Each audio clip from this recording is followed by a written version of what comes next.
Hello students.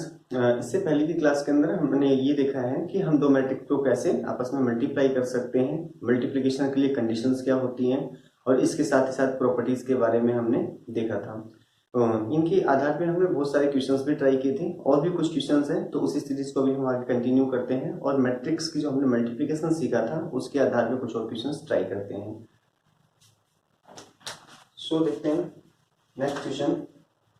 तो हमने यहाँ पे देखा था क्या, चलो पहले हम ये देखते हैं कि भाई ए बी दो मैट्रिक्स है और अगर ए का ऑर्डर m बाई n है और b का ऑर्डर कितना है p बाई q है, तो ए बी एग्जिस्ट करता था अगर हमारे पास क्या है A B exist, A B हमारे पास क्या है is defined, A B define होता था इफ एंड ओनली इफ, कब, जब अगर हमारे पास n इज इक्वल टू किसके हो p के, n बराबर हो किसके p के, means order of pre factor, ये pre matrix is equal to sorry the total number of columns, total number of columns in pre matrix is equal to total number of rows in post matrix. याद होगा इसको हमने pre matrix बोला था, क्या बोला था pre matrix,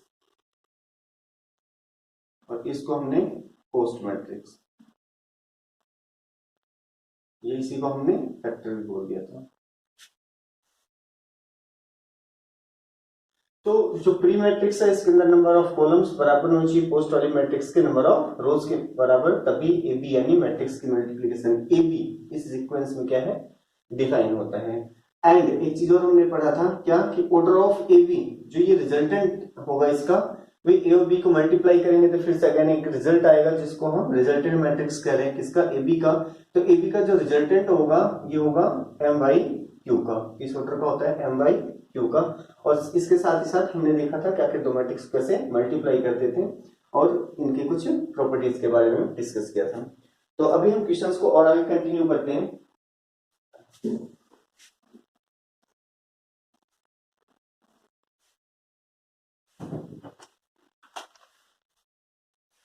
question solve for x and y, solve for x and y given that 3 minus 4 1 2 xy is equal to 3 11, 3 minus 4 1 2 xy is equal to 3 11। हालांकि इस प्रकार के क्वेश्चन हम पहले कर चुके हैं, बट उसके अंदर क्या होता था कि दो मैट्रिक्स का सम फिर हमारे पास यहाँ किसी मैट्रिक्स के बराबर दिया होता था, तो हम क्या करते थे सबसे पहले उन दोनों मैट्रिक्स को ऐड कर लेते थे, उसके बाद जो रिजल्टेंट मैट्रिक्स है उसको इस राइट हैंड साइड वाले रिजल्टेंट मैट्रिक्स से हम क्या करते हैं कंपेयर कर लेते हैं और वेरिएबल्स की वैल्यू फाइंड आउट कर लेते हैं। तो एग्जैक्टली यहाँ पे भी ये हमारे पास देखो क्या कि 3 minus 4 1 2 के साथ मल्टीप्लाई में आ गया कौन एक्स वाई, और then it is equal to 3 11 वाली मैट्रिक्स के बराबर है। तो अब हम बात करेंगे भाई हमें तो कंपैरिजन ऐसे आता है कि ये हमारे पास क्या दोनों का ऑर्डर सेम होना चाहिए, तो हम क्या करते हैं ये कॉरस्पॉन्डिंग एलिमेंट्स बराबर होते हैं। लेकिन बात आती है यहाँ तो दो मैट्रिक्स का मल्टीप्लीकेशन है, अगर हम कहीं पे लिखें 2 into 3 2 into 3 बराबर हमारे पास क्या है ए है, तो ए को हम ना तो 3 लिख सकते हैं और ए को ना ही हम 2 लिख सकते हैं। तो ए के लिए क्या करना पड़ेगा, सबसे पहले इन दोनों को मल्टीप्लाई करना पड़ेगा। सबसे पहले 3 2 जा 6 इज इक्वल टू 8, तब हम कंपेयर कर सकते हैं ए किसके बराबर होगा 6 के बराबर होगा। मींस देखो दो फैक्टर है, दो नंबर्स है, इनका प्रोडक्ट ए के बराबर है, तो ए किसके बराबर, ए ना ही 2 के बराबर है और ना ही sorry a is neither equal to 2 not equal to 3, ये ना तो 2 के बराबर होगा और ना ही 3 के बराबर होगा, तो इस किसके बराबर होगा, ये होगा 6 के बराबर। और इसके लिए हमें क्या करना पड़ेगा कि दोनों को पहले मल्टीप्लाई करके एक कन्वर्ट करना पड़ेगा और इधर से भी हमारे पास जितना सिंप्लीफाई हो सकता है करने के बाद अब हम कंपेयर करते हैं और उसके बाद ए की वैल्यू फाइंड आउट करते हैं। तो एग्जैक्टली यहाँ पे भी ऐसे ही होगा। यहाँ पे भी देखो हमारे पास क्या है कि अगर कोई बच्चा ये कहता है कि x इज इक्वल टू 3 है y इज इक्वल टू 11 है, क्या x इज इक्वल टू 3 है y इज इक्वल टू 11 है, ये गलत होगा। क्यों गलत होगा, क्योंकि यहां से देखो तो हम इसको कंपेयर ऐसे नहीं कर सकते, क्योंकि यहाँ पे a देखो 2 और ये इन 2 का काम है यहाँ पे, और ये देखो 3, ये 2 और ये 3 इनके जैसे काम कर रहे हैं। तो यहाँ पे हमारे पास देखो कि आप सिर्फ, और यहाँ पे ये वाली जो मैट्रिक्स है उसको मैं ए लिख लेता हूँ। तो ए को आप 3 बता रहे हो ना सीधा कि भाई 3x बराबर 3y बराबर 11, तो कहने वालों आपने ए को 3 बता दिया, तो जो कि गलत है। पहले आपको क्या करना पड़ेगा, इन दोनों को मल्टीप्लाई करके 1 बनाना पड़ेगा। तो यही प्रोसीजर यहाँ पे भी हम फॉलो करते हैं, क्या पहले इन दोनों को मल्टीप्लाई करते हैं। मल्टीप्लाई करना हमें आता है, तो मल्टीप्लिकेशन के लिए एक बार हम चेक कर लेते हैं क्या इनकी मल्टीप्लिकेशन पॉसिबल है। हालांकि जब भी वेरिएबल्स इस क्रम में दिया होता है एक्स वाई की वैल्यू फाइंड आउट करने के लिए, तो उस केस के अंदर हमेशा जनरली ये क्या होगा कि ये जो दोनों मैट्रिक्स का प्रोडक्ट है ये डिफाइन होता ही होता है। बट फिर भी एक बार हम चेक कर लेते हैं। इसका ऑर्डर है 2/2, इसका ऑर्डर है कितना 2/1। हमें दिख रहा है कि number of columns in pre matrix बराबर होगा number of rows in post वाली मैट्रिक्स के बराबर है, इसलिए इनका क्या हमारे पास है प्रोडक्ट, मतलब इनको हम मल्टीप्लाई कर सकते हैं, इनका मल्टीप्लीकेशन एग्जिस्ट करता है। और किस ऑर्डर का आएगा 2/1, यानी 2 रो और 1 कॉलम होगी। तो फिलहाल हम इसको मल्टीप्लाई करना स्टार्ट करते हैं। तो याद होगा आपको हमने क्या कहा था, 3 को x से, अब एक आगे शिफ्ट होंगे, देखिए नीचे की तरफ शिफ्ट होंगे, तो यहाँ पे -4 को y से, तो यहाँ पे देखो कितना हो जाएगा 3 इंटू एक्स 3x, अब एक इधर गए और एक हम नीचे आ जाएंगे, तो यहाँ पे कितना देगा -4y। अब देखो फर्स्ट रो को हमने क्या किया, फर्स्ट कॉलम के साथ, फर्स्ट रो को फर्स्ट कॉलम के साथ जगह हमने लिख लिया, लेकिन बता दें फर्स्ट रो का सेकंड कॉलम है ही नहीं, तो हमें आगे बढ़ने की नीड ही नहीं है, तो फर्स्ट रो का हो गया। ऐसे आप सेकंड रो को लोगे तो 1x यानी x हो गया, यहाँ पे प्लस का 2y, और ये बराबर है किसके 3 11। यहाँ आप देख सकते हो इसका ऑर्डर 2/1 बचना चाहिए था, यहाँ पे भी देखो 2/1, 2 रो 1 कॉलम, क्योंकि ये 2 एलिमेंट नहीं है बल्कि 2 टर्म्स लिखी हुई है, तो अल्टीमेटली क्या होगा, जैसे हम लिखते हैं ना 3 - 4, तो ये एक ही है 3 - 4, बाद में कितना आएगा -1 ही आएगा बस। अब अगर हम यहाँ देखें तो अब हम देख सकते हैं क्या ये 2/1 की मैट्रिक्स है, ये भी क्या है 2/1 की मैट्रिक्स है, और अब दोनों मैट्रिक्स के बीच में इक्वल टू का साइन लगा हुआ है, और जब भी इक्वल टू का साइन लगा हुआ है तो अब यहाँ से हमने पहले मतलब बेस सेकंड में आई थिंक दूसरे वीडियो नंबर 2 के अंदर ही डिस्कस किया था क्या कि आखिर दो मैट्रिक्स इक्वल कब होती हैं और उसे हम वेरिएबल्स की वैल्यू कैसे फाइंड आउट करते हैं। तो यहां से अगर देखा जाए तो कंपेयरिंग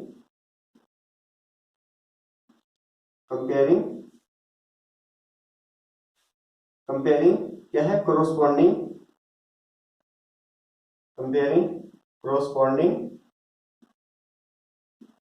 एलिमेंट्स। अगर हम कोरोस्पोंडिंग एलिमेंट्स को कंपेयर करते हैं तो देखो a11 इधर कितना है 3x minus 4y is equal to, इधर a11 कितना है 3, एक तो ये हो जाएगा, दूसरा देखो यहाँ से x प्लस 2y बराबर कितना हो जाएगा 11 हो जाएगा। अब हम इन दोनों को सोल्व करना चाहें तो देखो आप 10th क्लास में आपने पढ़ रखा है, इसको किसी भी मेथड से आप सोल्व कर सकते हो। हालांकि मैं इसको क्या कर रहा हूँ इस वाले मतलब हमारे पास क्या इक्वेशन नंबर 2 को मैं क्या कर रहा हूँ 3 से मल्टीप्लाई करता हूँ, तो 3 से मल्टीप्लाई करते कितना हो जाएगा देखो 3x 3 2 जा 6 का y 6y, और देखो 11 3 जा 33, और दोनों को सब्ट्रैक्ट कर देते माइनस माइनस माइनस, तो देखो 3x और ये माइनस ये क्या हो गया आपस में कैंसिल हो गए। यहाँ पे बात करता हूँ कितना देखो माइनस का 4y, यहाँ पे कितना है माइनस का 6y, तो दोनों अल्टीमेटली कितना हो गया माइनस का 10y इज इक्वल टू देखो 3 प्लस का है 33 माइनस का है, तो हमारे पास कितना हो जाएगा माइनस का 30, तो यहाँ से देखो ये कैंसिल हो जाएगा, तो y की वैल्यू कितनी आ गई यहाँ पे देखो 3 आ गया, माइनस से माइनस कैंसिल 10 3 जा 30, तो यहाँ पे y की वैल्यू कितनी आ गई 3 आ गई। तो अब हम क्या कर दें put y is equal to 3 in equation number 2 में रख लो 1 में रख लो आपकी मर्जी है।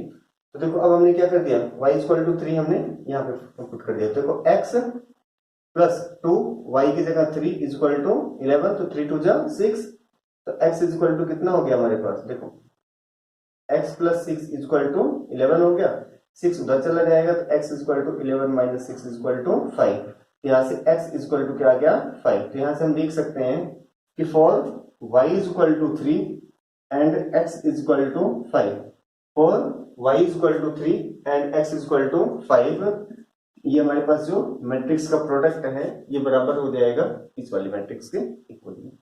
ये हमारा क्या है फाइनल आंसर है कि x is for x is equal to 5 and y is equal to 3, ये हमारी value.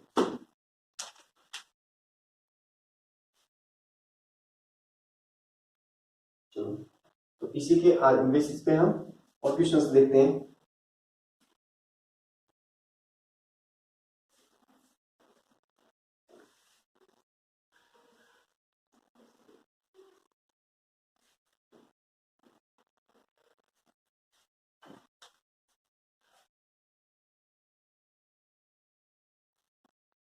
find the value of x, find the value of x for which the matrix product, find the value of x for which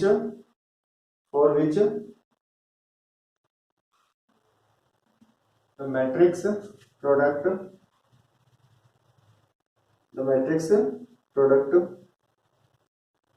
207 0 1 0 1 minus 2 1 and minus x 14x 7x 0 1 0 x minus 4x minus 2x is equal to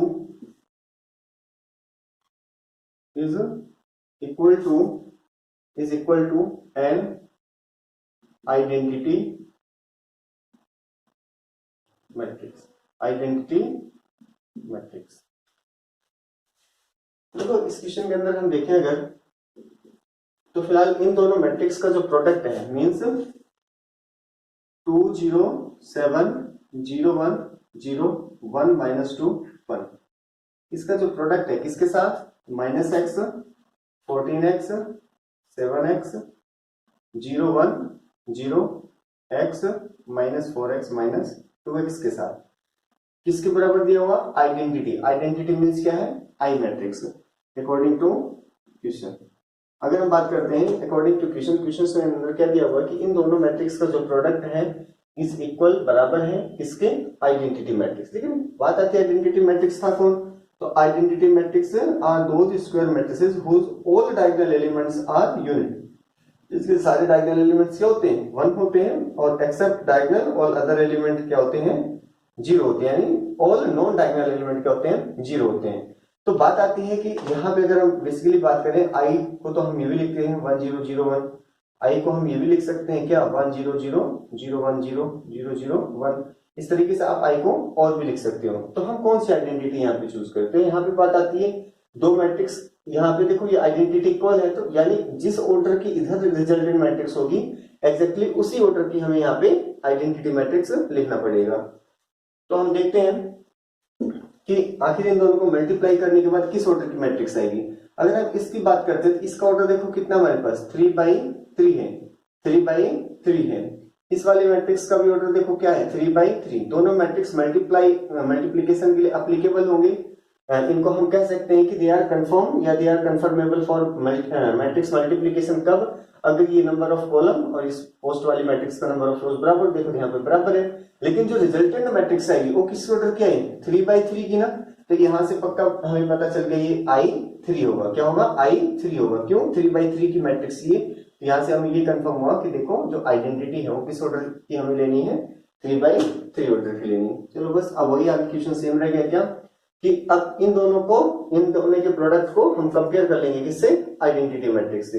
तो पहले इन दोनों का resultant matrix निकालते हैं। तो देखो क्या होगा, क्या है कि भाई इसको हम मल्टीप्लाई करेंगे किससे, इधर ऐसे। तो देखो होता क्या है कि पहले इस कॉलम पे आ जाओ, तो इसमें हमारे पास क्या होगा, अगर मैं इसको यहां से मिटा दूं तो देखो ये ऐसे है। तो ये क्या कहता है, पहला x है तो देखो 0 पे जाएगा और 7 x पे जाएगा। अगर मैं इसको उठा के यहां रख दूं तो क्या होगा, देखो 2 0 7 क्या होगा, 2 x के ऊपर आएगा, 0 0 के ऊपर 7 x के ऊपर। एग्जैक्टली इनको मल्टीप्लाई करके ऐड कर लेते हैं तो फर्स्ट रो है तो फर्स्ट रो, फर्स्ट कॉलम है तो फर्स्ट कॉलम, तो फर्स्ट रो फर्स्ट कॉलम का एलिमेंट आ जाता है। तो देखो यहां से कितना हो गया, माइनस का 2x, कितना हुआ माइनस का 2x, ये कितना हो गया प्लस का 0, तो यहाँ कितना हो गया प्लस का 7x। अभी फर्स्ट रो को सेकंड कॉलम से करना, यहां से हटाओ, अब इनके साथ करो। फिर अगर मैं इसको उठा के यहाँ रखूंगा, देखो 2 14x के साथ जाएगा, 0 1 के साथ जाएगा और 7 -4x के साथ जाएगा। तो देखो यहाँ पे 2 into 14x कितना हो गया 28x, यहाँ 0 1 जा 0, यहाँ पे देखो 7 4 जा 28, -28x हो गया। यहाँ बात करते हैं तो 7 7 से देखो कितना, 7 2 से कितना हो गया 14x, यहाँ पे बात करते तो कितना हो गया प्लस का 0, और यहाँ पे बात करते तो कितना हो गया 7 2 से माइनस का 14x। फर्स्ट रो सबके साथ हो गया। अब हम बात करते हैं सेकंड रो को, ले लो सेकंड रो को। अब सेकंड रो को लेते देखो 0 x के साथ, 1 0 के साथ और ये 0 x के साथ। देखो यहाँ से कितना हुआ माइनस का 0, ये गया तो कितना हो गया प्लस का 0, और यहाँ पे देखो कितना हो गया प्लस का 0। फिर हम बात करते हैं, ये 0 लिख लो, यहाँ से हम बात करते हैं, देखो ये भी 0, ये 1 के साथ जाएगा और ये 0 इसके साथ, तो कितना हो गया 0 प्लस 1 1 जा 1 प्लस 0। अब यहाँ पे देखो फिर से 0 7x के साथ तो 0 प्लस 1 0 के साथ तो 0 प्लस, देखो ये 0 2x माइनस 2 के साथ तो कितना हो गया 0। यहाँ बात करें तो देखो ये 1 इस माइनस x के साथ जाएगा, ये 1 इस माइनस x के साथ जाएगा, तो कितना हो गया हमारे पास, देखो माइनस का x हो गया। यहाँ पे बात करता हूँ तो कितना हो गया प्लस का 0 हो गया, और यहाँ पे बात करता हूँ तो प्लस का x होगा। इसको यहाँ करें तो देखो कितना हुआ 14x माइनस का 2, 14x माइनस का 2, यहाँ पे कितना हो जाएगा हमारे पास माइनस का 4x, माइनस का 4x, 14x माइनस का 2, और यहाँ पे कितना होगा माइनस का 4x। अब यहाँ आ जाते हैं, ये कितना होगा हमारे पास, देखो 7x, यहाँ पे कितना हुआ प्लस का 0, यहाँ पे कितना हो गया माइनस का 2x, माइनस का 2x। ये बराबर है किसके आइडेंटिटी मैट्रिक्स, आइडेंटिटी मैट्रिक्स है, ठीक है 1 0 0 0 1 0 0 0 1। हमने क्या किया 3 ऑर्डर की आइडेंटिटी मैट्रिक्स लिख लिया। अब हम बात करते हैं, इसको थोड़ा सा सिंप्लीफाई करें तो देखो इन दोनों को हमने जब सब्ट्रैक्ट कर दिया माइनस 2x और प्लस 7, तो कितना बच गया 5x। यहाँ हम बात करते हैं, देखो 28x है 28x, और ये कैंसिल होकर कितना हो गया 0। यहाँ देखो 14x है 14x कैंसिल होकर कितना हो गया 0। यहाँ पे देखो 0 प्लस 0 प्लस 0 कितना है 0, यहाँ पे 0 1 0 तो कितना हुआ 1, 0 प्लस 0 कितना हुआ 0। यहाँ पे देखो x से x क्या हो गया कैंसिल, तो कितना हुआ 0, 14x 14x, और यहाँ पे देखो कितना माइनस का 4, तो कितना हुआ ये हुआ 10x, कितना हुआ 10x, 14 माइनस 4 कितना हुआ 10x, और माइनस का 2, और यहाँ बात करते हैं देखो 7 माइनस का 7x माइनस का 2x कितना आ जाएगा 5x। ये बराबर किसके हैं, तो 1 0 0 0 1 0 0 0 1। अब हम बात करते हैं, अब यहाँ पे बाई कंपेयरिंग, अगर यहाँ पे दोबारा से हम फिर कंपेयर करें, अब देखो बाई कंपेयरिंग, पहले मैं इसको यही लिख देता हूँ। हमारे पास देखो बचा क्या, हमारे पास ये आ गया क्या 5x 0 0 0 1 0 0 10x minus 2 10x minus 2 into में 5x, ये बराबर आ गया किसके 1 0 0 0 1 0 0 0 1 के। अब अगर हम कंपेयर करें by comparing the corresponding by comparing the corresponding elements, अगर अब हम corresponding elements को कंपेयर करें तो हमें यहां से दिखता है कि 5x a11 बराबर होगा किसके 1 के, 5x बराबर होगा किसके 1 के। ये भी क्या है, इसकी पोजीशन भी a11 है, इसकी पोजीशन भी कितनी है 1 1 है, तो यहाँ से दोनों corresponding एलिमेंट हुए बराबर। देखो ये 0 0 तो ही है, यहाँ पे देखो 1 1 सेम है। हम बात करते हैं यहाँ से भी देखो तो 5x बराबर किसके होगा 1 के, तो दोबारा नहीं लिख रहे, और यहाँ पे देखो कितना हुआ ये 10x माइनस 2, ये बराबर हुआ किसके, देखो ये वाला किसके बराबर होगा इस 0 के। तो यहाँ से देखो x की वैल्यू निकलेगी कितना 1/5। अब आपके पास दो ऑप्शन है, मैंने बताया था कि जब इक्वेशंस हमारे पास बच जाती हैं, या तो आप इस x को यहाँ रख के सेटिस्फाई करोगे, अपने आंसर को जस्टिफाई करोगे, या यहाँ से भी x की वैल्यू निकालोगे, और दोनों का फिर हमारे पास कॉमन ही सॉल्यूशन होता है। जैसे अगर हम यहाँ पे x को क्या कर देता हूँ पुट कर दिया x इक्वल टू 1/5, तो यहाँ देखा 10 इंटू में 1/5 माइनस 2, इसका लेफ्ट हैंड साइड लिया तो 5 से 5 2 जा, तो कितना हुआ देखो 2 माइनस 2 बराबर 0, किसके आ गया राइट हैंड साइड, इसके बराबर आ गया। तो देयरफॉर हमारे पास देखो x इक्वल टू 1/5, ये हमारा क्या हुआ करेक्ट यानी फाइनल आंसर होगा। लेकिन हम बात करते हैं, हम इसके लिए ये भी यूज कर सकते थे कि यहाँ से हमने निकाला x की वैल्यू 1/5 आया, इसको भी सोल्व करते हैं। तो यहाँ पे देखो 10x इक्वल टू, ये उधर जाकर कितना हो जाएगा 0 प्लस 2 2 हो गया, और यहाँ से देखो 2 से कैंसिल होगा, तो x इक्वल टू कितना हो गया 1/5 आ गया, ये 5 इधर आ जाएगा। चलो मैं इसको लिख देता हूँ, तो कितना हुआ देखो 10x इक्वल टू 2 हो गया, और यहाँ से x इक्वल टू कितना हुआ 2/10 कैंसिल होके 1/5, तो यहाँ से भी x की वैल्यू 1/5। तो देखो हम क्या करते हैं, जब दो अलग अलग सॉल्यूशन जब हम दो अलग अलग इक्वेशन सोल्व करते हैं और दोनों जगह सेम वेरिएबल की वैल्यूज हम फाइंड आउट करते हैं, तो यहाँ पे इस केस में जो इसका फाइनल आंसर होगा इन दोनों का इंटरसेक्शन लेते हैं। क्या लेते हैं? इंटरसेक्शन। इंटरसेक्शन का मतलब क्या था? कॉमन। कॉमन। अब एक चीज देखो, तो दोनों में ही तो x की वैल्यू 1/5 है, तो कॉमन आंसर क्या होगा? तो इसका मतलब क्या है? फाइनल आंसर हमारा x इक्वल टू 1/5, ये आपका आंसर है। तो अगर फॉर x इक्वल टू, मतलब हमसे क्या पूछा गया था? Find the value of x, तो x की वैल्यू क्या है? 1/5 है, जिसके लिए इन दोनों मैट्रिक्स का जो प्रोडक्ट है वो किसके बराबर हो जाएगा? आइडेंटिटी मैट्रिक्स के हो जाएगा।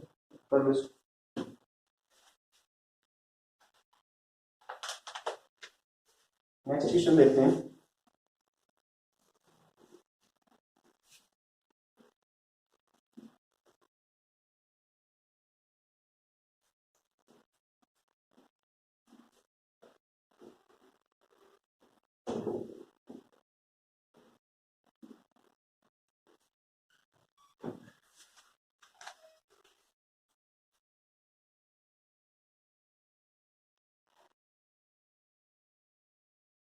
Without using the concept of inverse, without using the concept of inverse of a matrix,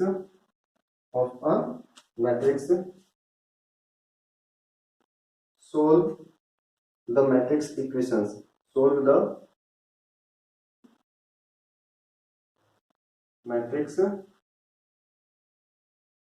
equations, solve the matrix equations।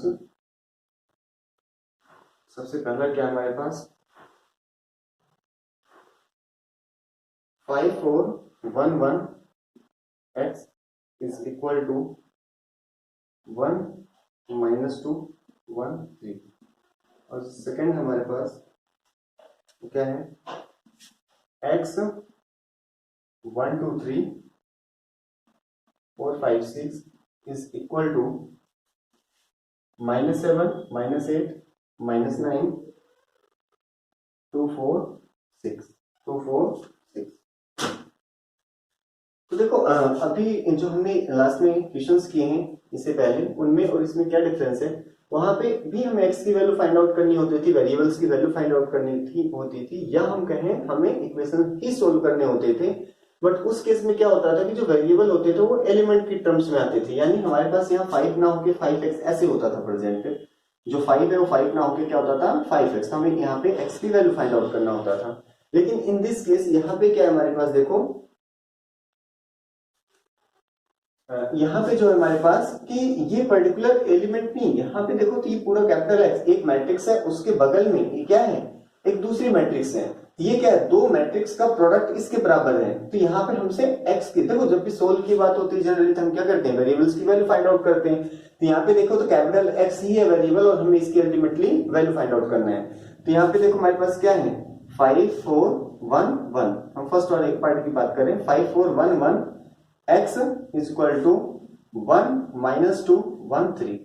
तो अब बात करते हैं कि भाई इसको कैसे सोल्व करें। तो अभी हमने क्या देखा था इससे पहले कि दो मैट्रिक्स अगर हमें ये मैट्रिक्स अगर x हमें यहाँ x ना होके अगर यहाँ पे क्या होता 1 0 2 5 होता था, हम क्या करते हैं भाई इन दोनों को मल्टीप्लाई करके जो रिजल्टेंट आता उसको इससे क्या कर लेते, कंपेयर कर लेते, काम खत्म।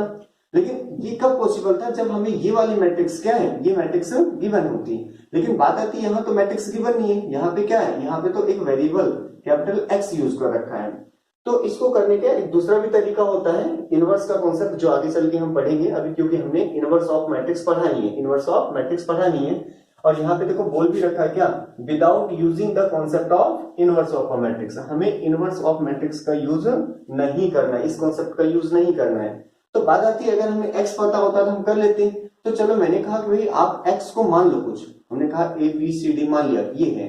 लेकिन बात आती है ABCD ही क्यों? मैं इसको EFG भी तो मान सकता हूँ, EFGH कुछ भी मान सकता हूँ, ये भी तो मान सकता हूँ, ABCD ही क्यों?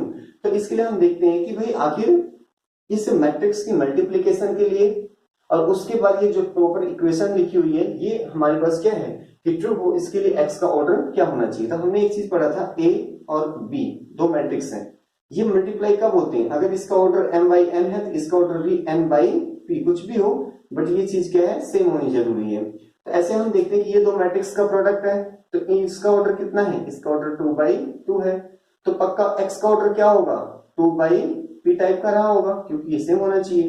तो यहां से हमें x के ऑर्डर की वैल्यू पता चलेगी क्या, कि भाई x में हमारे पास क्या है, नंबर ऑफ रोज तो 2 होंगी।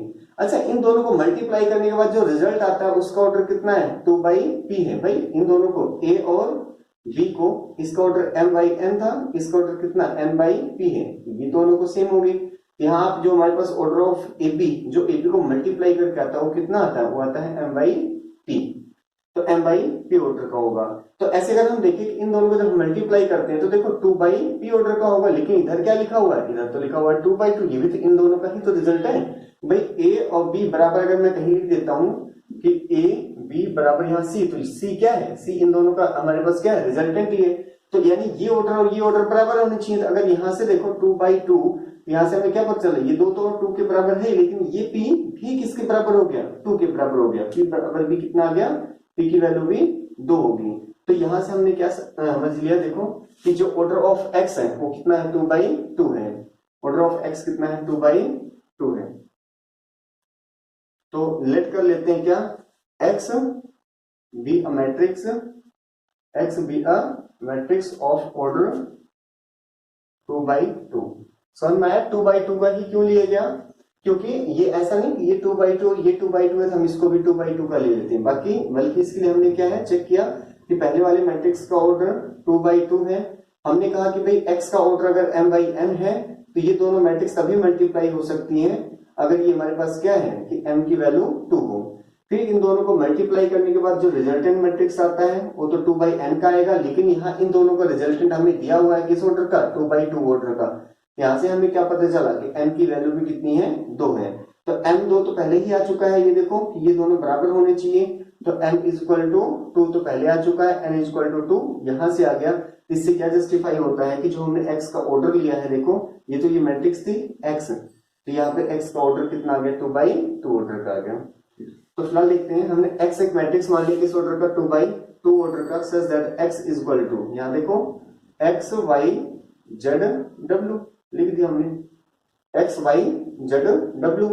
अब बात आती है x हमें पता चल गया, अब इस x को यहां रख दो, तो हमारे पास क्या हो जाएगा, therefore 5 4 1 1, ये जो है इसके साथ x, अब इस x की जगह मैं क्या लिख सकता हूं, देखो x y z w और इक्वल टू यहाँ पे देखो 1 -2 1 3। अब बात आती है हमने किया क्या, हमने क्या किया कि देखो मैंने क्या कहा कि हमें कैपिटल X की वैल्यू तो नहीं आता निकालनी, लेकिन अगर यहाँ पे X मतलब जो वेरिएबल्स हैं वो बाहर ना होके अंदर यानी एलिमेंट्स में प्रेजेंट होते तो हमें आते हैं। इससे पहले ही हमने क्वेश्चंस के अंदर कर रखा क्या कि अब इन दोनों को मल्टीप्लाई करेंगे, मल्टीप्लाई करके क्या करेंगे, एक सिंगल मैट्रिक्स के अंदर कन्वर्ट करके फिर क्या करेंगे, कंपेयर करके वेरिएबल्स की वैल्यू फाइंड आउट करते हैं, तो वही हम करेंगे। यहाँ पे भी देखो कितना हो जाएगा, यहाँ पे देखो ये हो गया 5x, कितना हो जाएगा 5x और यहाँ पे प्लस का 4z, 5x प्लस का 4z। ऐसे देखो यहाँ पे कितना हो जाएगा 5y प्लस का 4w, यहाँ पे बात करते कितना हो जाएगा x plus z, x plus z, और इस वाले की बात करते थे यहाँ पे कितना हो गया y plus w, y plus w equal to कितना दिया हुआ है 1 -2 1 3। अब हम क्या कर दें, यहाँ कंपेयर कर सकते हैं by comparing,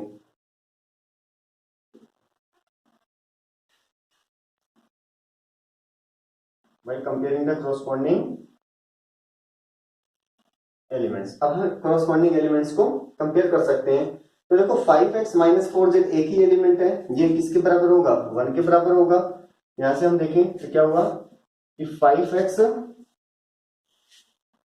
plus 4z equal to हो गया किसके, 1 के।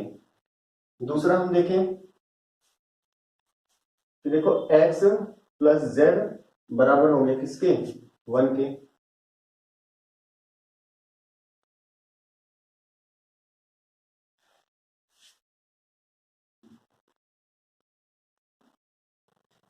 x प्लस जेड बराबर हो गया किसके 1 के। यहाँ पे देखें तो कितना हो गया 5y प्लस 4w बराबर है -2 के। 5y प्लस 4w बराबर है किसके -2 के।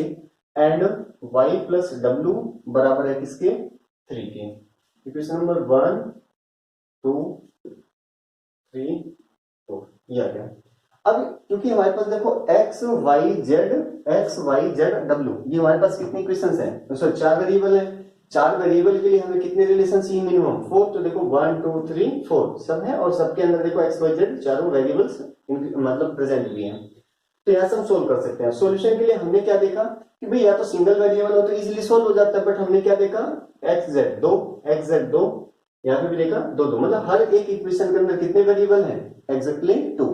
तो 2 वेरिएबल को सोल्व करने के लिए हमारे पास यहाँ पे फिर बात आती है कि हमने क्या देखा अब सेम वेरिएबल वाला, क्योंकि 2 वेरिएबल तो 2 इक्वेशन चाहिए उसके लिए 2 रिलेशन। तो हमने क्या देखा x z तो सेम वेरिएबल वाले इक्वेशन को एक साथ सोल्व करेंगे। ऐसे y w और y w इन दोनों को एक साथ सोल्व करेंगे। तो अब एक चीज यहां से देखो कि ये हमें सोल्व करने था तो ये कैसे, अगर मैं इसको 4 से मल्टीप्लाई कर दूं या 5 से मल्टीप्लाई कर दूं तो ये कैंसिल होके इजीली सोल्व हो जाएगा। तो इक्वेशन नंबर जो 2 है इसको मैं क्या कर रहा हूं 4 से मल्टीप्लाई कर रहा हूं। तो यहाँ पे देखो कितना हो जाएगा 4x plus 4z is equal to 4। इसको मैंने क्या कर दिया क्वेश्चन नंबर 2 को 4 से मल्टीप्लाई कर दिया तो कितना हुआ 4x 4z और यहाँ पे 4 ये हमारे पास। और यहाँ पे इससे पहले कितना था, इससे पहले था देखो फर्स्ट वाला 5x प्लस में 4z इज इक्वल टू 1। इसको मैंने 3 कह दिया। और अब हम क्या कर रहे हैं ये कौन सी इक्वेशन है 1। देखो ये दोनों सेम होंगे, अगर हम सब्ट्रैक्ट करें तो ये क्या हो जाएगा हमारे पास कैंसिल हो जाएगा। तो ये क्या था हमारे पास, ये था इक्वेशन नंबर 3 में से इक्वेशन नंबर 1 को सब्ट्रैक्ट कर देना। तो पहले हमने क्या किया इसको 4 से मल्टीप्लाई किया, उसके बाद क्या किया हमने देखो फर्स्ट वाले मतलब थर्ड में से क्या किया फर्स्ट वाली इक्वेशन को सब्ट्रैक्ट कर दिया। देखो 4x माइनस का 5x कितना बच गया minus of x is equal to यहाँ पे 4 माइनस का 1 4 माइनस 1 कितना होता है -3 माइनस से माइनस कैंसिल तो x इज इक्वल टू कितना आ गया 3 आ गया। अब x की वैल्यू किसी में भी आप सब्स्टिट्यूट कर सकते हो, बट इजी होगा कौन सा इक्वेशन नंबर 2 में क्योंकि यहाँ पे कोफिशिएंट्स 1 1 है।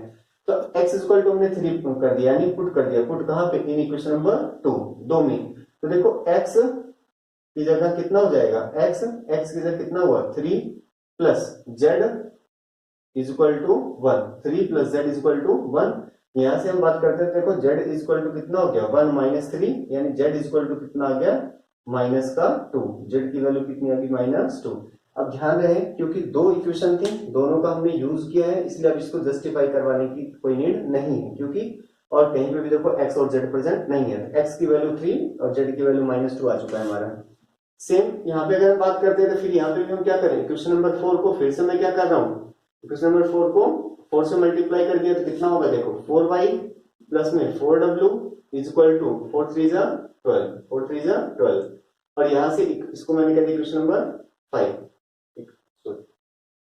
इसको 3 4 तक हम यूज कर सकते हैं, इसको इक्वेशन नंबर 5 कह दो। तो यहाँ पे हमने क्या किया 5 माइनस 1 किया तो इसको इक्वेशन नंबर कितना कर दिया हमने 6 कह दिया। अब देखो यहाँ पे फिर से वही थर्ड को सब्ट्रैक्ट कर दो कितना हो जाएगा 5y प्लस का 4w इज इक्वल टू -2। ये कौन सा इक्वेशन नंबर 3 है, दोनों को घटा दिया तो दोनों को सब्ट्रैक्ट करते देखो ये कैंसिल हो गया। और यहाँ पे हम कर क्या रहे हैं इक्वेशन नंबर 6 में से सब्ट्रैक्ट कर रहे हैं इक्वेशन नंबर 3 को। तो देखो 4y माइनस 5y कितना हो गया माइनस का y इज इक्वल टू 12 और ये प्लस का 2 कितना हो गया 14 माइनस इधर जाएगा तो y इज इक्वल टू कितना हो गया माइनस का 14। फिर से इसको पुट कर देते हैं, कहाँ पुट करेंगे इजी होगा 4 के अंदर रखना। तो पुट इन इक्वेशन कौन सा 4 के अंदर रख दिया हमने। तो y प्लस w तो y कितना है -14 plus w is equal to 3 14 उधर जाएगा तो w इज इक्वल टू कितना हो गया 3 प्लस 14 तो w इज इक्वल टू कितना हो गया 17। तो यहाँ से देखो हमारे पास w की वैल्यू भी निकल गई। तो अगर हम अपने आंसर को फाइनल कंक्लूड करें तो यहाँ से देखो हमारे पास क्या निकला है x is equal to 3 y is equal to -14 z is equal to minus का 2 z is equal to -2 and w is equal to कितना 17। यही हमारा क्या है फाइनल आंसर है कि भाई x y z और w इसके लिए। तो अब बात आती है x y z w निकला, लेकिन हमसे x y z w थोड़ी ना पूछा गया था, हमसे क्या पूछा गया था मैट्रिक्स एक्स पूछा गया था। अब मैट्रिक्स एक्स किसके बराबर है, एक्स वाई जेड डब्ल्यू के। तो यहां मैं लिख देता हूं इसकी बात, देखो थोड़ा सा,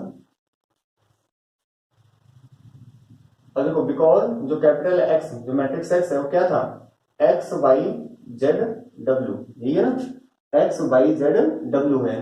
तो यहाँ पे देखो एक्स वाई जेड डब्ल्यू है, तो मैट्रिक्स एक्स इसके बराबर होगी, देखो एक्स वाई की वैल्यू कितनी होगी, देखो 3 - 14 जेड -2 और डब्ल्यू कितना हो गया हमारे पास 17।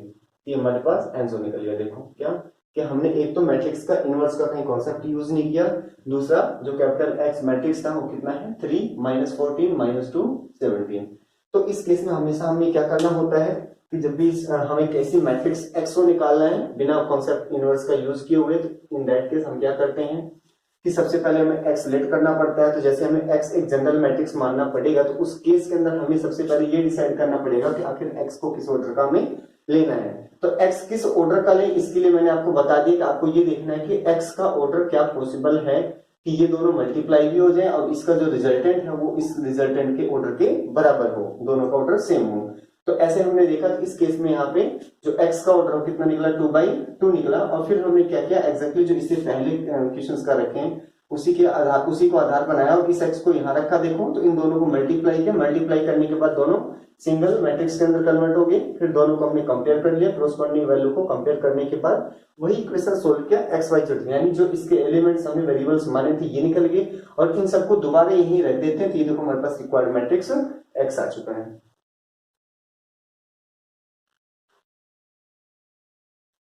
तो अब हम इसका सेकंड पार्ट देखते हैं। सेकंड पार्ट भी एग्जैक्टली ऐसे ही है, बस जो डिफरेंस है वो क्या है कि यहाँ पे अब तक जो एक्स मैट्रिक्स था वो कौन सी थी, पोस्ट मैट्रिक्स थी, और जो अब यहाँ पे एक्स है वो कौन से है, प्री मैट्रिक्स के अंदर है। तो इससे कोई फर्क नहीं पड़ता कि एक्स जो है हमारे पास वो प्री मैट्रिक्स में है कि पोजीशन पे लिखा हुआ है या पोस्ट फैक्टर है। तो प्री फैक्टर हो चाहे पोस्ट फैक्टर हो कोई फर्क नहीं पड़ता है। तो अब हम सेकंड पार्ट की सॉल्यूशन की बात कर रहे हैं। तो यहाँ पे देखो क्या है एक्स 1 2 3 4 5 6 इज इक्वल टू यहाँ पे -7 8 -7 -8 -9 2 4 6 ये हो गया। अगर हम बात करते हैं x तो फिर से बात आती है वही, हमें x का ऑर्डर मानना पड़ेगा। एक बार चेक करते हैं। तो x का ऑर्डर हमने रिलेट कर लिया क्या, m/n ऑर्डर है। इसका ऑर्डर कितना है, इसका ऑर्डर है 2/3। इसका ऑर्डर कितना है, इसका ऑर्डर है 2/3। तो अब ऐसा नहीं कि ये 2/3 ऑर्डर का है ये भी 2/3 ऑर्डर का है, तो बच्चे क्या करते हैं x को भी क्या कर देते हैं 2/3 ऑर्डर का। ये बिल्कुल गलत है।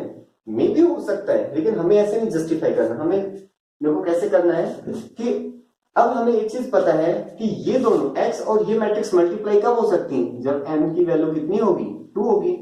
यहां से देखो n की वैल्यू निकल गई कितनी 2। कि अगर देखो x का ऑर्डर m/n है तो हमारे पास, और इस मैट्रिक्स का ऑर्डर 2/3 है, तो अगर n की वैल्यू 2 नहीं होगा तो ये दोनों आपस में मल्टीप्लाई नहीं हो सकते। इसलिए क्लियर हो गया कि n कितना होगा 2।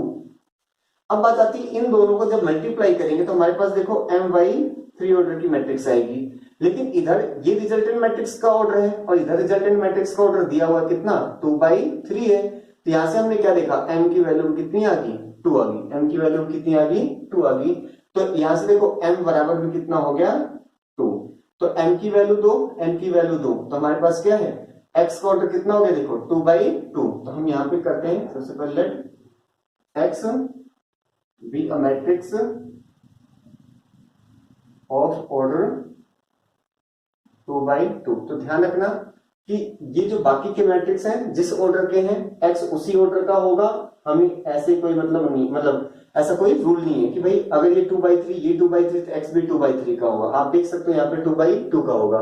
लेकिन साथ ही साथ एक चीज आप ये भी ध्यान रखना, इससे पहले के क्वेश्चन में हमने क्या देखा था कि यहाँ पे भी 2/2 लिया, इस वाले क्वेश्चन में भी हमने x का लिया 2/2 का लिया। तो कई बार बच्चे मन के अंदर एक कॉन्सेप्ट बना लेते हैं क्या कि कोई भी मैट्रिक्स है उसको 2/2 का लेना है, तो ऐसा भी नहीं है। आपको क्या करना है सबसे पहले m और n की वैल्यू निकालनी है, उसके बाद जो m और n निकला उसी ऑर्डर का आपको x की मैट्रिक्स बतानी है कि इस ऑर्डर की मैट्रिक्स होगी। तो x हमारे पास एक मैट्रिक्स है ऑर्डर 2/2 की, तो देयरफॉर हमने x कह दिया। फिर से वही देखो x y z w हमने कह दिया एक्स वाई जेड डब्ल्यू, ये हो गया एक्स 2/2 ऑर्डर का आ गया। तो हम क्या करते हैं, देखो क्योंकि एक्स प्री फैक्टर में पहले लिखा होता है, हम एक्स को पहले लिख लेंगे, मतलब यहाँ पे देखो वही एक्स जेड वाई डब्ल्यू, एक्स वाई जेड डब्ल्यू, ये मल्टीप्लाई में है किसके साथ, 1 2 3 4 5 6 के साथ, इज इक्वल टू यहाँ पे देखो -7 -8 -9, इस मैट्रिक्स को लिख दिया 2 4 6। अब हम बात करते हैं इन दोनों को मल्टीप्लाई करो, मल्टीप्लाई करके लिख दिया x और यहाँ पे कितना हो गया 4z, x plus 4z, x plus, देखो इसको करते हैं ना मल्टीप्लाई, x प्लस 4z, यहाँ पे देखो कितना हो गया 2x प्लस में कितना हो गया 5z, 2x प्लस 5z, यहाँ पे हम बात करते हैं कितना हो गया देखो 3x प्लस में 6z, नीचे बात करते हैं तो कितना हो गया देखो y plus 4w, y plus 4w, यहाँ पे हम बात करते हैं कितना हो गया देखो 2y प्लस में 5w, यहाँ पे बात करते हैं कितना हो गया देखो 3y प्लस में 6w। तो देखो ये हमारे पास हो गया, ये बराबर है किसके -7 -8 -9 2 4 6। अब हम अगर कंपेयर करें, अब बाई कंपेयरिंग, अगर हम कंपेयर करें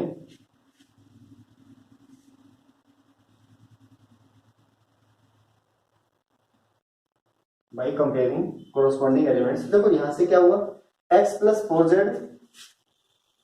x plus 4z, x plus 4z किसके बराबर होगा -7, question number 1। 2x plus 5z, 2x plus 5z बराबर है किसके -8 के, equation number 2। 2x plus 5z बराबर है किसके -8 के। ऐसे हम बात करते हैं देखो यहाँ पे 3x plus 6z, 3x plus 6z बराबर है किसके -9 के, क्वेश्चन नंबर 3।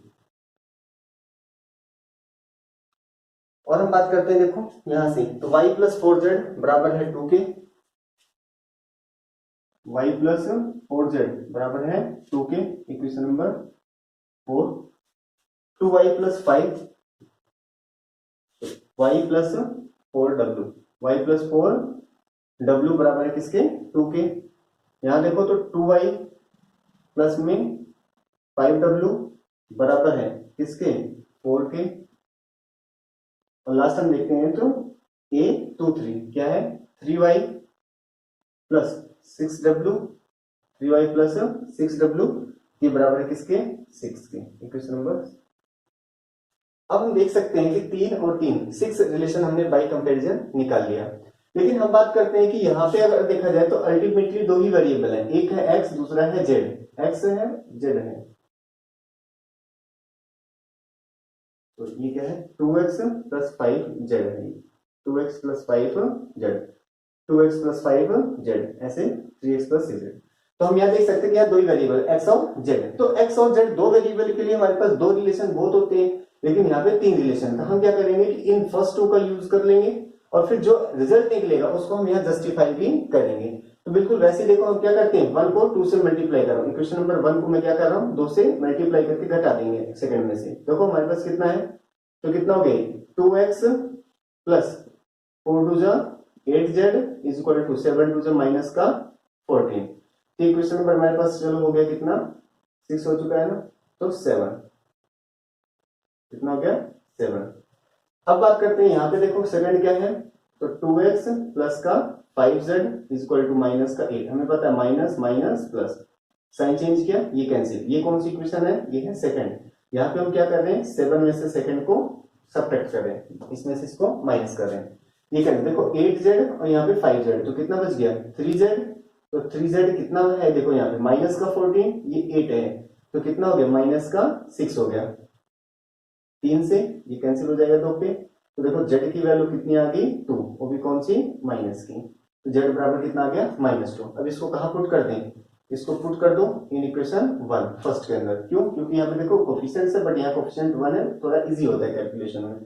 तो देखो यहाँ पे कितना हो गया x प्लस 4, z की जगह कितना रखें माइनस का 2 इज इक्वल टू -7, यहाँ पे देखो 4 टू जा 8, तो x माइनस का 8 इक्वल टू माइनस का 7, माइनस 8 उधर जाएगा, तो x इक्वल टू कितना आ गया हमारे पास प्लस का 1, क्योंकि इधर जाके कितना हो जाएगा, यहाँ से देखो तो x इक्वल टू कितना हो जाएगा -7 प्लस का 8, यहाँ पे x की वैल्यू कितनी आ गई प्लस का 1। तो हमें दिख रहा है कि z x की वैल्यू भी आ गई और z की, दोनों वेरिएबल्स की वैल्यू तो आ चुका है, लेकिन अभी जो रिलेशन थर्ड है इसका कहीं यूज ही नहीं हुआ। तो पहले हम ये रख के देख तो लें कि अगर मैं x की वैल्यू 1 और z की वैल्यू -2 इधर रखता हूँ लेफ्ट हैंड साइड में, तो क्या मतलब राइट हैंड के इक्वल आता है। तो हमने क्या कर लिया, LHS ले लिया किसका, थर्ड इक्वेशन का। तो LHS लिया कितना है 3x प्लस में 6z। अब देखो 3x की वैल्यू 1 और देखो प्लस 6 और z कितना है, z है आपका -2, z कितना है -2। तो देखो 3 1 जा कितना हुआ 3 और यहाँ पे 6 2 जा -12, 3 -12 कितना आ गया -9, बराबर किसके आ गया, राइट हैंड साइड के। तो जो हमारे पास क्या है कि x और z की वैल्यू के लिए जो इक्वेशन नंबर 3 है ये भी क्या हो गया, वैलिड हो गया। तो हमारे पास यहाँ से कंक्लूजन क्या निकला कि x equal to 1 and z equal to -2 के लिए ये तीन के तीनों जो रिलेशन है ये क्या है, वैलिड है, ट्रू है। ऐसे हम सोल्व कर लेते हैं इनको। यहाँ से देखो फिर से हम क्या कर रहे हैं, इन फर्स्ट टू का यूज कर लेंगे, यानी फोर्थ और फिफ्थ से हम सोल्व करके y और ओमेगा z की वैल्यू निकाल लेंगे, सॉरी y और w की वैल्यू निकाल लेंगे, और उसके बाद इसको हम सिक्स्थ वाले में सब्स्टिट्यूट करके ये चेक कर लेंगे क्या y और w की उसी वैल्यू के लिए ये भी वैलिड है या नहीं है। तो यहाँ पे देखो इसको फिर से हम क्या कर रहे हैं, इक्वेशन नंबर 4 को 2 से मल्टीप्लाई कर दिया। तो यहाँ से देखो कितना हो जाएगा, ये हो जाएगा 2y प्लस में 4 2 जा 8w इक्वल टू 2 2 जा 4। यहाँ पे देखो हमारे पास कितना है 2y प्लस में 5 2 जा, इसको सब्स्टिट्यूट करना है, 2y प्लस में 5w इक्वल टू कितना हो गया 4, माइनस माइनस माइनस, ये कौन सा हमने ले लिया इक्वेशन नंबर 8, क्योंकि 7 तक हम मान चुके हैं 8, और ये कौन सा इक्वेशन नंबर 5 है। और हमने क्या किया है 8 में से 5 को माइनस किया, 8 में से 5 को सब्ट्रैक्ट किया है। देखो ये क्या हो गया कैंसिल, 8 माइनस 5 कितना हो गया 3w इक्वल टू 4 माइनस 4 कितना हो गया 0, तो w बराबर कितना आ गया 0, तो w की वैल्यू कितनी होगी 0। इसको पुट कर देते हैं, कहाँ पे पुट कर देते हैं, क्वेश्चन नंबर 4 के अंदर। तो यहाँ पे देखो y की जगह y तो y रहेगा प्लस 4, w की जगह कितना रखूं 0 इक्वल टू 2, तो देखो 4 0 जा 0, तो y की वैल्यू कितनी आ गई 2। बात आती है w 0 y 2 तो आ गया, लेकिन ये y और w तो सिक्स्थ इक्वेशन में भी है, तो हम इनको सेटिस्फाई एक बार करके देख लेते हैं। तो हमारे पास क्या है, पुट w बराबर 0 एंड y बराबर 2 इन इक्वेशन नंबर 6। हम इनको सिक्स्थ वाली इक्वेशन के अंदर रख के देखेंगे और जस्टिफाई करेंगे क्या इसी वैल्यू के लिए ये भी ट्रू है या नहीं है। तो देखो 3 y की जगह हमने कितना रख दिया 2, और यहाँ पे देखो कितना है 3y प्लस 6, और w की जगह कितना है 0 और इज इक्वल टू 6, 3 2 जा 6 प्लस 0 बराबर 6, तो 6 is equal to 6 which is true, जो कि सही है। तो इसका मतलब क्या है, इसका यही कंक्लूजन निकला कि w is equal to 0 and y is equal to true, true के लिए ये जो तीनों इक्वेशन है ये वैलिड है, ये ट्रू है। तो यहाँ से हमारे पास x z w और y की वैल्यू निकल गई। लेकिन बात आती है हमसे इन वेरिएबल्स की वैल्यू नहीं पूछा गया था, हमसे तो मैट्रिक्स x पूछा गया था। अब मैट्रिक्स x किसके बराबर है, अब देखो because matrix x is equal to क्या है x y z w, ये है x y z w। यहाँ पे भी हम वैल्यू रख देते हैं, बस हो गया हमारे पास। तो क्या है x क्या कितना हमारे पास 1, y की वैल्यू कितनी है 2, z कितना है -2, और उसके बाद बात करते हैं w कितना है 0। तो ये हमारा फाइनल आंसर है, जो x मैट्रिक्स है वो ये है। और हम बात कर देते हैं, देखो x बराबर कितना हो गया, तो 1 -2 2 0, ये हमारा फाइनल आंसर है कि भाई इस प्री फैक्टर कौन सा, ये वाली प्री फैक्टर है, ये प्री मैट्रिक्स है, जिसको मल्टीप्लाई करने के बाद जो सेकंड है हमारे पास ये वैलिड हो जाएगा रिलेशन, ये हमारे पास था। तो देखो अभी तक हमने किया, यहाँ पे दो टाइप के इक्वेशन होते हैं। एक कौन सा होता है जब यहाँ पे आपके एक्स वाई, मतलब यहाँ पे देखो आप तो एलिमेंट वेरिएबल्स होते हैं, और एक दूसरा हम अभी जो कर रहे हो कौन सा है कि मैट्रिक्स ही वेरिएबल होता है, मतलब यहाँ पे मैट्रिक्स की वैल्यू फाइंड आउट करना, मैट्रिक्स ही फाइंड आउट करना होता है। और इससे पहले हमने जो क्वेश्चंस किए हुए हैं उनमें क्या होता था कि वेरिएबल्स की वैल्यू फाइंड आउट करना होता था। नोट डाउन करो।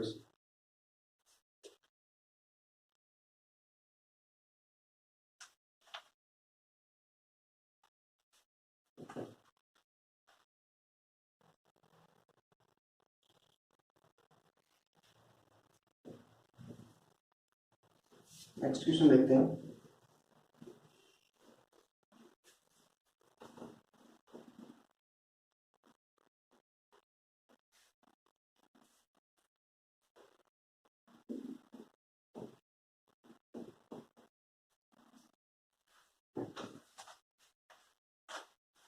लेट क्वेश्चन क्या है, let A equal to 2 -1 3 4 matrix B is equal to 5 2 7 4 matrix C is equal to 2 5 3 8। Find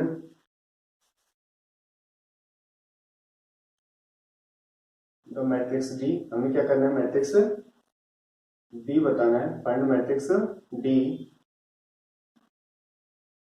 such that C D minus A B is equal to 0। देखो हमें A B C matrix दिया हुआ है, तो जो unknown है कौन है, डी, और डी की वैल्यू भी हमसे पूछ रहा है कि बताओ कि डी मैट्रिक्स क्या होगी for which C D minus A B बराबर किसकी होगा, 0 की। तो एक चीज हम यहाँ पे देखते हैं कि सबसे पहले हम देखो कि सी मतलब ए बी सी तीनों का ऑर्डर 2/2 है। फिर बात आती है बी एक मैट्रिक्स है तो उसका भी अपना एक ऑर्डर एग्जिस्ट करता होगा, तो उसे हमें सबसे पहले देखना है। तो हम लिखते हैं क्या, बिकॉज देखो हमारे पास क्या है, सी डी बराबर है सी डी माइनस का ए बी बराबर किसके हैं, 0 के। तो सी डी बराबर कितना हो गया हमारे पास, सी डी बराबर हो गया किसके, ए बी के। हालांकि इस क्वेश्चन को भी हम by using the inverse concept से कर सकते हैं, जैसे पिछले वाले क्वेश्चन में मना किया था। तो अभी भी मैं इसी मेथड से कर रहा हूँ, लेट एज्यूम्पशन वाले मेथड से। इनवर्स वाले कॉन्सेप्ट में दोबारा इस क्वेश्चन को करेंगे उस वाले मेथड से। तो देखो C D is equal to कितना हो गया हमारे पास, ए बी। अब बात आती है C D is equal to A B. तो सी हमारे पास है, क्या है, तो सी हमारे पास देखो 2 5 3 8। डी नहीं पता, ए मैट्रिक्स है हमारे पास कितना है, 2 -1 3 4। बी मैट्रिक्स हमारे पास कितना, 5 2 7 4। इन दोनों को मल्टीप्लाई कर दे एक बार, क्योंकि मल्टीप्लाई हो सकते हैं। तो यहाँ पे देखो 2 5 3 8 डी, ध्यान दे डी पोस्ट में है तो पोस्ट में ही रहेगा, इज इक्वल टू यहाँ पे देखो 5 2 10 और यहाँ माइनस का 7, तो 10 - 7, 2 2 4 माइनस का 4। यहाँ बात करते तो कितना हो गया, देखो 3 5 15 और 7 4 28। तो देखो 3 5 15 प्लस 28, 3 2 6 प्लस का 16, ये हो गया। तो हम यहाँ पे बात कर देखो तो हमारे पास 2 5 3 8 डी इज इक्वल टू 10 - 7 कितना हो गया, 3 4 - 4 कितना हो गया, 0। और ये हमारे पास कितना हो गया, 25 5 30 40 43, और यहाँ पे कितना हो गया 22। तो अब देखो ये क्वेश्चन एग्जैक्टली वही तो बन गया जो इससे पहले हमने सोल्व किया, बस वहां पे डी ना होके क्या होता था, एक्स होता था। तो बस अब हमारा काम क्या है कि डी का ऑर्डर फाइंड आउट करना, उसके बाद डी को लेट करना, और बाई कंपैरिजन उसके एलिमेंट्स की वैल्यूज फाइंड आउट करके डी फाइंड आउट कर लेना। तो देखो यहाँ पे हम बात करते हैं इसका ऑर्डर कितना है, 2/2। डी का ऑर्डर अगर मैं कहता हूँ m/n है, तो एक चीज बताओ, अगर m की वैल्यू 2 होगी तभी तो होगा ना, यानी m हमारे पास निकल गया, m इक्वल टू कितना है, 2 है। अब इसका जो रिजल्टेंट है वो कितना आया, 2/n ऑर्डर का, लेकिन इधर जो रिजल्टेंट है वो कितना है, 2/2 ऑर्डर का। दोनों का रिजल्टेंट, दोनों तरफ ऑर्डर बराबर होनी चाहिए मैट्रिक्स का। तो यहाँ से अगर हम देखें तो n की वैल्यू भी कितनी है, 2 आ गई, n बराबर भी कितना आ गया, 2 आ गया। तो यहाँ पे देखो हमारे पास क्या है, लेट करना है, फिर से वही, let D be a matrix of order 2/2। हमने डी एक मैट्रिक्स ले लिया, ऑर्डर किस ऑर्डर का, 2/2 का। फिर से वही मैं बात आपको रिपीट करना चाहता हूँ कि अभी तक हमने जितने क्वेश्चंस किए उन सब के अंदर जो डी है उसका ऑर्डर हमने, मतलब जो भी यहाँ पे एक्स था या डी था, जिस भी हमें मैट्रिक्स को फाइंड आउट करना था उसका ऑर्डर हमने 2/2 लिया है। तो इसका ये बिल्कुल मतलब नहीं होता है कि आप हर एक मैट्रिक्स का ऑर्डर 2/, हमेशा ही आप क्या लोगे 2/2। तो इसके लिए हमें क्या करना होता है, अपने क्वेश्चन को सबसे पहले जस्टिफाई करना, मतलब हमें देखना पड़ता है कि जो हमारे पास ये वेरिएबल मैट्रिक्स है इसका आखिर ऑर्डर क्या होगा। तो फिलहाल देखो डी हमारे पास आ चुका है, तो और डी हमने ले लिया कौन सा, वही देखो एक्स वाई जेड डब्ल्यू, एक्स वाई जेड डब्ल्यू। तो अब हम बात करते हैं, इसको यहाँ रखो और बिल्कुल एग्जैक्टली उसी मेथड से सोल्व करेंगे जैसा कि अभी हमने किया हुआ है। देखो 2 5 3 8, यहाँ पे एक्स वाई जेड डब्ल्यू, एक्स वाई जेड डब्ल्यू इज इक्वल टू, यहाँ पे कितना हो गया देखो 3 0 43 22, 43 22।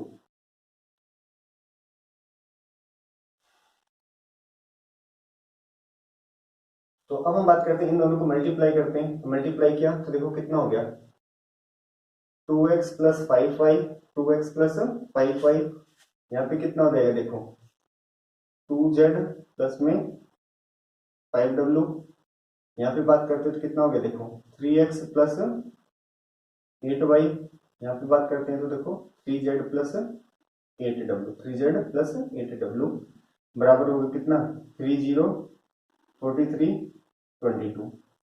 अब फिर कंपेयर कर लेते हैं, तो बाई कंपेयरिंग, अब यहां से देखो तो क्या हो गया देखो 2x plus 5y, 2x plus 5y किसके बराबर होगा 3 के, क्वेश्चन नंबर 1।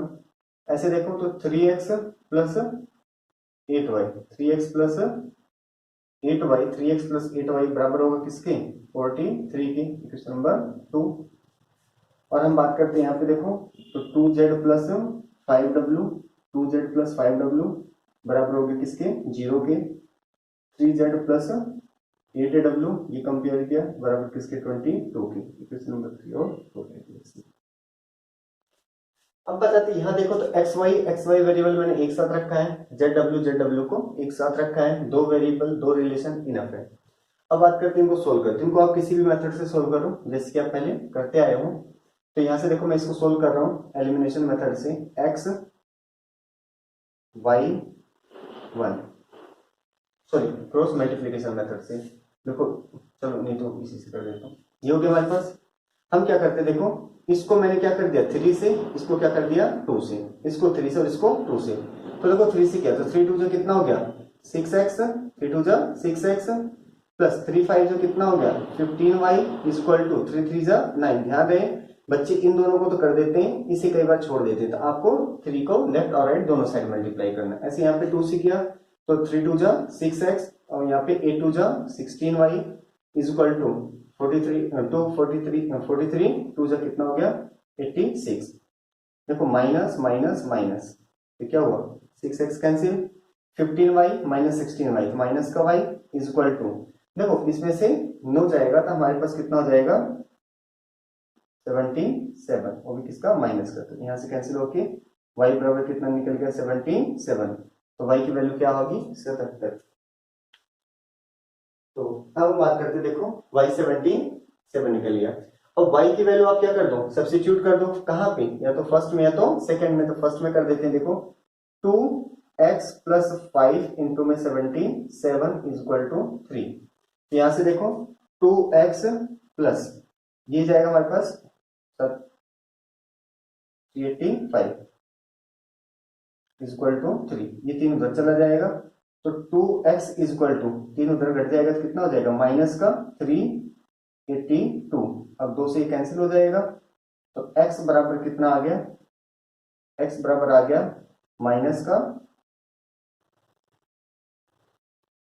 191, माइनस का 191। तो x हमारे पास कितना आ गया माइनस का 191। तो हम देख सकते हैं यहाँ से x और y की वैल्यू आ चुका हमारे पास। अब हम इन दोनों को ऐसे सोल्व कर लेते हैं। ऐसे इस वाले को क्या कर दिया हमने 3 से मल्टीप्लाई, इस वाले को फिर से हमने क्या कर दिया 2 से, इसको 3 से किया कितना हो गया 3 2 जा 6z, यहाँ पे 3 5 जा 15 w बराबर 0। यहाँ पे देखो 3 2 जा 6z माइनस 8 2 जा प्लस का 16 w, 8 2 जा 16 और इधर कितना हो गया 44 माइनस माइनस माइनस, तो ये क्या हो गया कैंसिल, 15 माइनस 16 कितना हो गया माइनस का w इज इक्वल टू कितना हो गया माइनस का 44, माइनस से माइनस कैंसिल तो w बराबर कितना आ गया 44 आ गया। अब इसको हम पुट कर देते हैं, कहाँ पुट करें, थर्ड के अंदर ही पुट कर देते हैं, पुट इन इक्वेशन 3, कितना होगा देखो 2z प्लस 5w की जगह कितना है 44 इज इक्वल टू 0, तो 2z इज इक्वल टू, देखो उधर जाएगा तो माइनस का हो जाएगा, और 44 को जब 5 से करेंगे तो 5 चौक 20 तो 220 आ गया। अब देखो 2 से कैंसिल हो जाएगा, तो z बराबर कितना आ गया माइनस का 110, ये z की वैल्यू आ गई।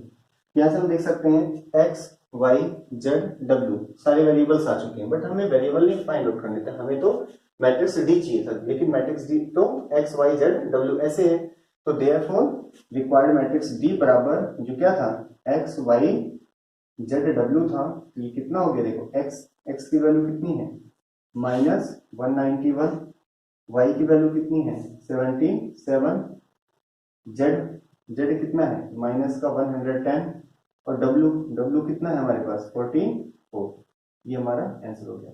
तो देखो यहाँ पे बस इतना ही था कि ए बी सी आपको 3 मैट्रिक्स दिया होता था, अब तक हमें ये इस फॉर्मेट में क्वेश्चंस गिवन होते थे, कोई मैट्रिक्स x वेरिएबल होता था बराबर एक दूसरे मैट्रिक्स के बराबर दिया होता था।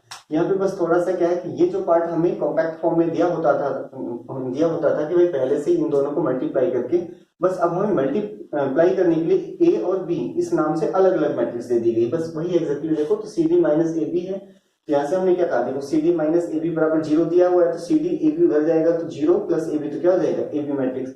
अब देखो a b c की वैल्यू दी हुई, तो हमने c a b की वैल्यू रख ली। ध्यान रहे कि ऑर्डर आप चेंज नहीं कर सकते, क्या हम b यहाँ लिख लें यहाँ, ऐसा नहीं कर सकते आप, या d को पहले भी यहाँ भी नहीं लिख सकते। तो अब हमारे पास बात आती है कि ये तो हमने इनको मल्टीप्लाई करके सिंप्लीफाई कर लिया, अब आगे वही केस रह गया, डी का ऑर्डर हमने फाइंड आउट करना था, तो डी का ऑर्डर हमने m बाई m मान लिया। अब हमें पता है कि ये दोनों मल्टीप्लाई तभी हो सकते हैं जब इसका पहले वाले का कॉलम दूसरे वाले का रो बराबर हो, तो यहाँ पे हमने देखा m की वैल्यू 2 फिक्स होगी हमारे पास। अब इन दोनों को मल्टीप्लाई करके जो रिजल्टेंट मैट्रिक्स आया 2 बाई n, लेकिन रिजल्टेंट तो इधर भी लिखा हुआ है, वो कितना है 2 बाई 2, यहाँ से हमें क्या पता चला m की वैल्यू भी 2 है, तो n बराबर हमने 2 ले लिया। तो देखो m और n दोनों की वैल्यू 2 बाई 2 आ गई, तो हमें पता चल गया कि जो डी मैट्रिक्स है उसका ऑर्डर कितना है 2 बाई 2, तो हमने एक general matrix x y z w के लिख लिया डी को। अब क्या करना है, डी की वैल्यू यहाँ रखा और इन दोनों को मल्टीप्लाई किया, इक्वेशंस हमने क्या कर दिया, ये दोनों कंपेयर कर लिया आपस में, कंपेयर करने के बाद वेरिएबल्स की फाइंड आउट करके यहाँ डी लिख दिया, ये हमारा फाइनल आंसर हो गया। एक क्लासिफिकेशन देखते हैं मल्टीप्लिकेशन के ऊपर।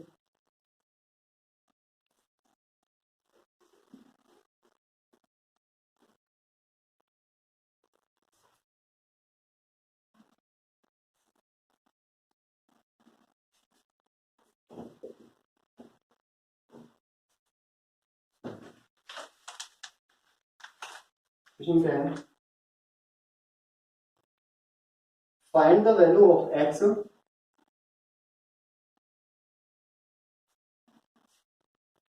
find the value of x such that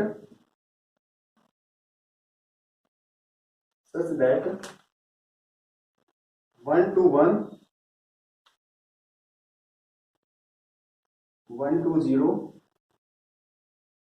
201 102 1 to x बराबर है 0 की, बराबर है किसके 0 की। हालांकि इस टाइप का क्वेश्चन हम पहले कर चुके हैं, बट उस केस में क्या होता था कि ऐसे दो मैट्रिक्स दिए होते थे बराबर किसी रिजल्टेंट मैट्रिक्स के होता था, तो हम उनको आपस में मल्टीप्लाई कर लेते थे। इस वाले क्वेश्चन में क्या है कि यहाँ पे 3 मैट्रिक्स आपस में मल्टीप्लाइड है, उसके बाद किसी दूसरी मैट्रिक्स से हमें कंपेयर करना है, कोई दिक्कत नहीं, आप चाहे इन दोनों को पहले सोल्व कर लो या इन दोनों को सोल्व कर लो, मतलब हम एक बार में 2 मैट्रिक्स मल्टीप्लाई करेंगे, उसका जो रिजल्ट है उसको फिर बचे हुए मैट्रिक्स के साथ मल्टीप्लाई कर लेंगे। तो यहाँ पे देखो इसका ऑर्डर कितना है, इसका ऑर्डर है 1/3, एक रो 3 कॉलम, इसका ऑर्डर कितना है तो 3/3, ये दोनों आपस में मल्टीप्लाई होके 1/3 कर देंगे, मतलब 1/3 का मतलब एक रो 3 कॉलम। तो हम इसको सबसे पहले मल्टीप्लाई कर लेते हैं, देखो क्या है 1 1 जा 1। अब देखो ये ऐसे होता है ना मल्टीप्लाई, अगर मैं इसको उठा के यहाँ रखूं तो 1 की जगह 1, 2 की जगह 2, 1 की जगह 1 आए, तो 1 1 जा 1 प्लस 2 2 जा 4 प्लस 1 1 जा 1 हो गया। अब इस रो को ही सेकंड कॉलम के साथ तो सेकंड कॉलम में लिखेंगे, हम क्या करेंगे फिर सेकंड कॉलम में लिखेंगे, तो यहाँ पे देखो 1 2 के साथ जाएगा, ये 2 0 के साथ जाएगा, ये 1 0 के साथ आएगा। तो देखो 1 2 जा 2, फिर अगला कितना हो गया 0 प्लस 0। अब हम बात करते हैं यहाँ पे देखो, तो ये 1 0 जा 0, यहाँ पे बात करते हैं तो प्लस का 2, यहाँ पे बात करते हैं तो प्लस का, तो यहाँ पे देखो क्या है 1 2 3 इज इक्वल टू 0। अब ये मैट्रिक्स दोबारा नहीं लिखनी, क्यों? क्योंकि इन दोनों को ही तो प्रोडक्ट करके ये आया है, और देखो किस ऑर्डर का है 1/3। तो देखो एक रो 1 2 3 कॉलम है, तो हमारे पास देखो कितना हो गया 4 2 6, यहाँ पे कितना हो गया 2, यहाँ पे कितना हो गया 4, यहाँ पे कितना हो गया 1 2 3 is equal to 1 2 x 1 2 x 1 2 x बराबर कितना हो गया 0। अब देखते क्या है, इन दोनों को भी मल्टीप्लाई किया जा सकता है, तो इसका ऑर्डर कितना देखो 1/3, एक रो 3 कॉलम, इसका ऑर्डर कितना है 3/1, बिल्कुल किया जा सकता है। लेकिन खास बात क्या है कि मल्टीप्लाई करने के बाद 1/1 की मैट्रिक्स आएगी, तो 1/1 की मैट्रिक्स अगर हम बात करते हैं, देखो इसको ये इधर किया तो ये 6 1 के साथ जाएगा, 2 2 के साथ और 4 x के साथ। देखो 6 1 जा 6 प्लस 2 2 जा 4 प्लस यहाँ पे 4x। देखो ये 1/1 यानी इसके अंदर एक ही एलिमेंट है, ये 1/1 की मैट्रिक्स है, इसके अंदर एक ही एलिमेंट है टोटल, और इधर बराबर 0। अगर हम यहाँ पे फिर से कंपेयर करें, देखो 6 4 सॉरी ऐड करें 6 4 कितना हो गया 10 प्लस 4x, ये बराबर, देखो 0 को ना आप ऐसे भी लिख सकते हो ना, क्योंकि 0 मैट्रिक्स आप किसी भी ऑर्डर की लिख सकते हो। अब बाय कंपेयरिंग, अब हमने कंपेयर कर लिया, क्योंकि आपको याद हो तो ये 0 नहीं है, बल्कि ये क्या है, ये वो होता है क्या, वो अल्फाबेट है ये वो। तो अब देखो हमारे पास क्या है बाई कंपेयरिंग, तो यहां से क्या आया हमारे पास, फिर 10 प्लस 4x बराबर कितना होना चाहिए 0 होना चाहिए। तो अब 10 उधर चला जाएगा, तो 4x इज इक्वल टू कितना हो गया -10, x इज इक्वल टू -10/4, तो x इज इक्वल टू देखो कैंसिल होकर माइनस का 5/2, यहाँ पर हमारे पास x की वैल्यू आ गई माइनस का 5/2। मीन्स अगर हाँ इस हालांकि से पहले हम इक्वेशन कर चुके हैं, बट वहां पे दो मैट्रिक्स होती थी, दोनों को मल्टीप्लाई करके फिर हम कंपेयर कर लेते थे। यहाँ पे 3 है, तो आप इस 3 के केस में क्या कर सकते हो, चाहे फर्स्ट 2 को मल्टीप्लाई कर लो या लास्ट 2 को एक बार मल्टीप्लाई कर लिया, तो एक रिजल्टेंट मैट्रिक्स आ जाएगी, उसको बची हुई मैट्रिक्स का दोबारा मल्टीप्लाई कर लिया, और जो अब मैट्रिक्स आई उसको राइट हैंड साइड वाली मैट्रिक्स से कंपेयर करके फिर हम सिंप्लीफाई करके अपना आंसर फाइंड आउट कर सकते हैं। तो हमने मैट्रिक्स मल्टीप्लिकेशन देख लिया है, इसके ऊपर बहुत सारे क्वेश्चंस भी ट्राई कर लिए, इसके साथ ही साथ हमने इसकी प्रॉपर्टीज के बारे में भी इससे पहले वाली वीडियो के अंदर देखा था। तो thank you class, thank you for watching the video.